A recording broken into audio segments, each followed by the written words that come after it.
Hey, what's up? This is AVELLO, and today I'm going to be breaking down the first drop of my remix of Where Have You Been by Rihanna. Let's get right into it.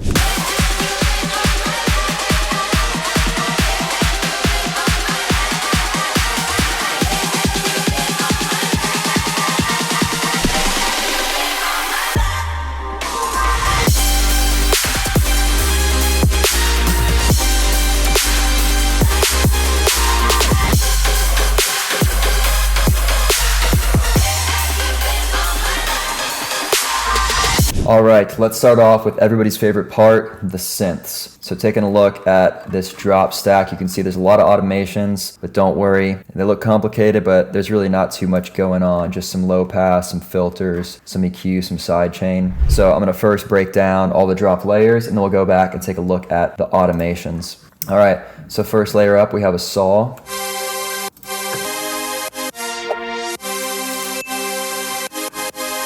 Very high and airy. Here's the patch. Super simple, sitting in the background.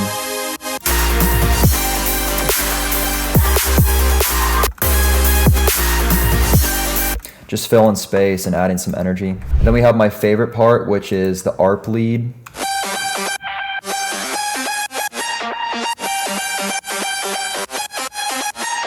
All right, taking a look at this. So there's two layers, and I have some group processing to squeeze them together. First layer.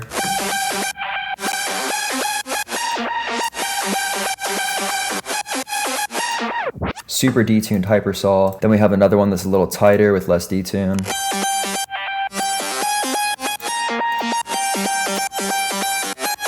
And then together. And the processing chain helps a lot to make these sounds fat. If I turn this off, they lose a lot of energy. I have two OTTs here, each at 75% with the low band turned all the way down. I think it sounds better to spread the compression out over two OTTs than to just have one going full throttle. A little bit more depth to the sound there. And then another EQ to finish it off. And then I have the tail being controlled with some volume automation. So the tail will cut when the ARP stops playing in the B section. And then it fades back in to lead us in to the next 8 bars. All right, and that brings us down to the basses. We have two mid bass layers. This is one of them.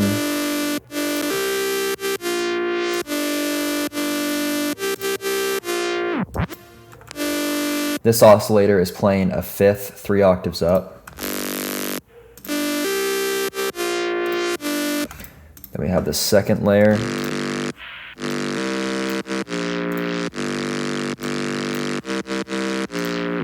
And there's just some amp and some EQ there. And then on the bass group as a whole, I have a little notch EQ. And I just comb through with the EQ and find a spot that sounds good.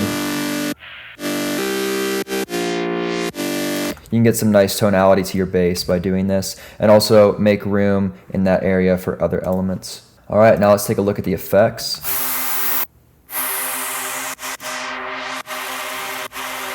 No group processing, we just have some crowd noise. We have the atmosphere from earlier in the track. Then we have a little atmosphere that I made from the vocal. And a white noise downlifter. And that's it for the A section. Almost forgot, we also have a little bass fill up here, shout out sport mode. And I just pitched this down 2 semitones so it fit the key of the track.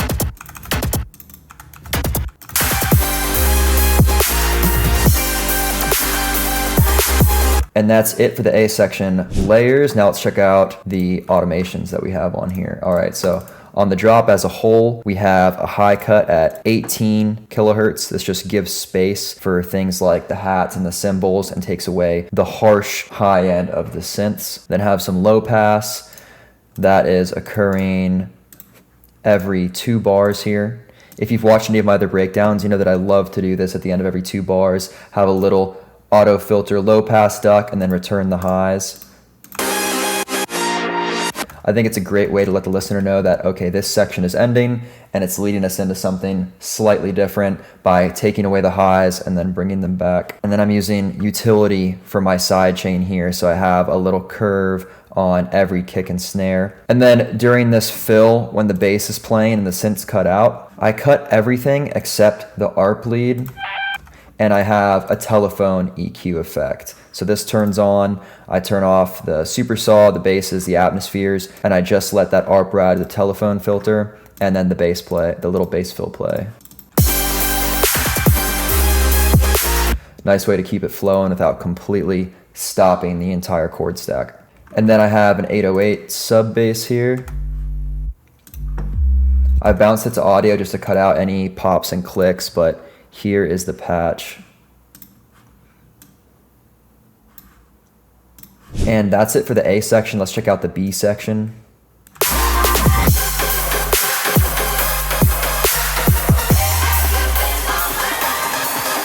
All right, so the first layer in this section is this rave chord.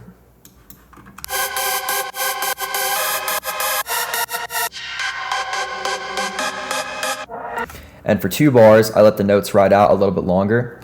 And then the root note drops an octave, and I shorten them up for this turnaround section as it's being filtered back in. And that leads us back into the next 8-bar section, so it's not as repetitive as just repeating this same version of the chords. If I were to do that, it would sound like this. But I like how it feels very staccato. And that allows a lot of space for everything else in the mix, because we have the vocals going, we have that almond break, and we have a variety of other effects playing at the same time. So by chopping those notes just a little bit shorter, it gives some variation and makes space in the mix for other elements. Let's look at what we got for processing. So just some EQ, classic excellent sounds, fat rack, another EQ, it's detuned saw patch, and that is being supported by these bass chugs or bass donks. Shout out sport mode again. Got some serious EQ just using the mid-range. And I have pitched these to follow the root note of the chords. So when those two elements are playing together, you get a nice stab. I then have my crowd noise, and I've cut the atmospheres and added in some background effects. And then I have the same 808, but it is following the kick. So it plays when the kick hits, and it actually cuts out on this snare, which gives that section more of a trap vibe.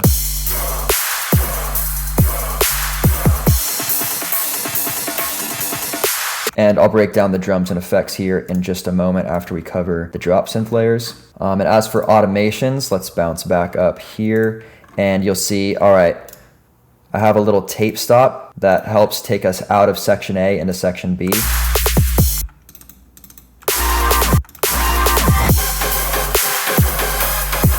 And again, little auto filter low pass. And then in the last 2 bars for the turnaround, I'm cutting the lows and cutting the highs in the synths, so they fade back in.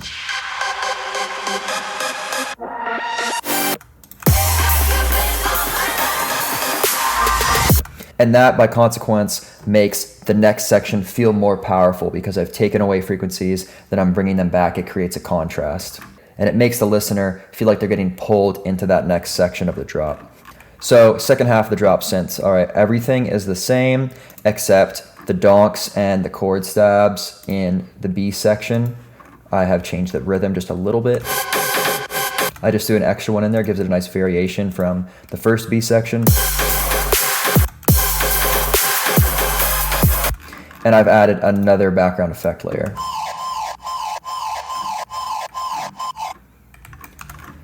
And then we have the same automations. And we also have another bass fill here, but it's a slightly different one. Similar in rhythm, but different in sound.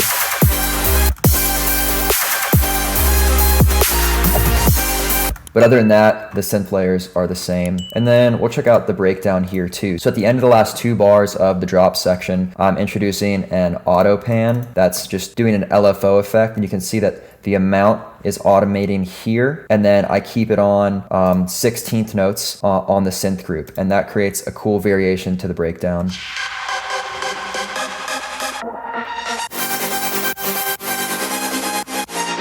And it adds a nice variation from the first turnaround, makes things a little bit fresh, and then keeps it moving in the breakdown. And I bring the vocal back in, but I've pitched the vocal down an octave. So I'll show you what that sounds like.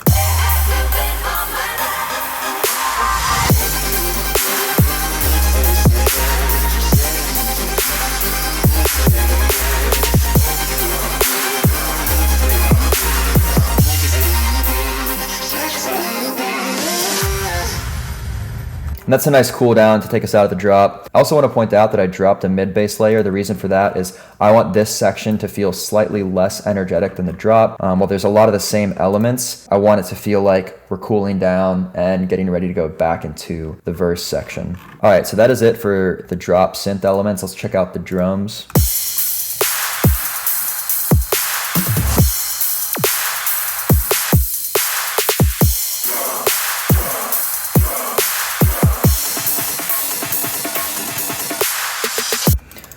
What I think is cool about the drum arrangement in this song is that no 2 bars repeat until we get back to the next 8. So this section is slightly different from this section, is slightly different from this section, is slightly different from this one. So let's see what we got going on here. Kick from Green Room. We got a couple snare layers. Just some EQ on this snare. Rides on the 8th note, then we have a fast hat loop.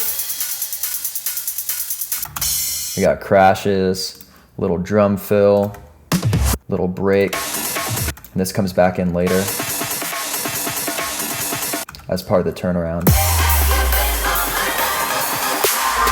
We got some glass break effects, lasers, and then this chant. Love this chant because I think it really supports that B section.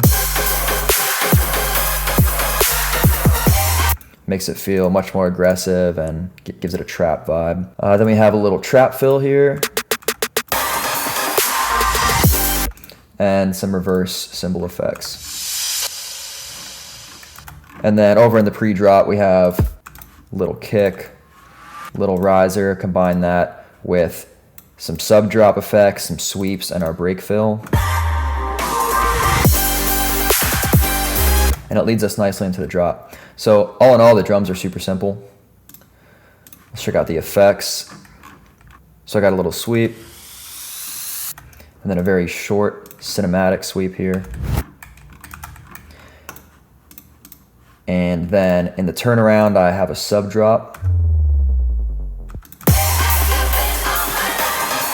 Just another thing to let the listener know that, all right, it's about to change and pull you back into that next 8 bars. Same riser, but longer.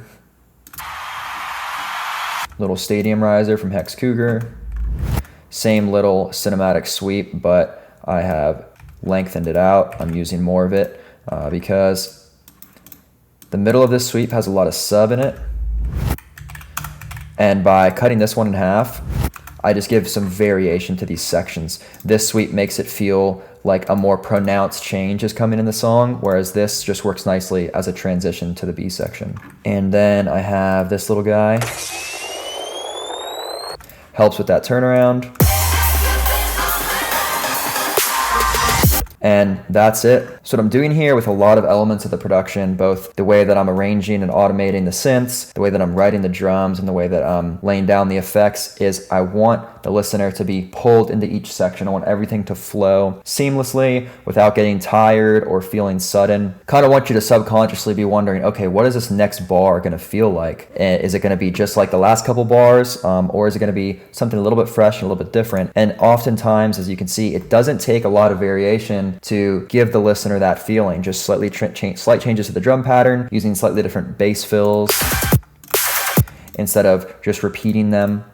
which would be the easy route. Little things like that can really help take your track to a more engaging and detailed level. And as far as the breakdown goes, it's all the same as the drop. I even have the little crowd chants in there and the same effects to lead us out, but I've ditched those cinematic sweeps just to make things feel a little bit more chill in the breakdown and lead us in to the break and then verse 2, as you can see here. And then of course I have the vocal playing periodically at the end of each 4 bars, and then at the full hook at the end of each 8 bars. That is it. I hope that you guys enjoyed this drop breakdown and you were able to learn something from it. If you want to book a session to work one-on-one together, you can do that through Barnyard. We can go over any of your tracks and go over production techniques, sound design, how to get out of that 8-bar loop, or if there's any songs of mine that you like, we can even break down those project files together one-on-one. Anyway, thank you guys so much for watching. Hope you enjoyed the breakdown, and yeah, have a great day.